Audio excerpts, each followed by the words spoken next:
Hey guys, welcome to the Best Online Tutorials channel. In this video, I'm showing you how to generate SVG icons and assets using Claude AI.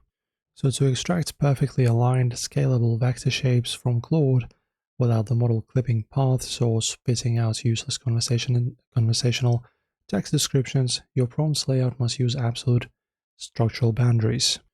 Alright, so to open up a fresh chat, type in this high signal engineering prompt boxed inside HTML containers, exactly like this. Claude will then recognize the vector layout parameters, bypass the conversational filler, and immediately split up and spin up an interactive artifact window on the right side of your screen canvas. Okay, and when the rendering engine loads, you will see your live vector asset cleanly isolated in the preview pane.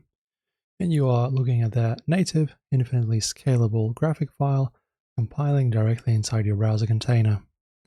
And then guys, if you want to tweak a stroke weight, inject modern gradient properties or something else, we can then proceed with a refinement command.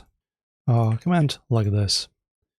And our Claude will immediately modify the underlying XML coordinates and hot reload the preview canvas. Your vector graphic assets generation pipelines are now completely automated, fast and optimized.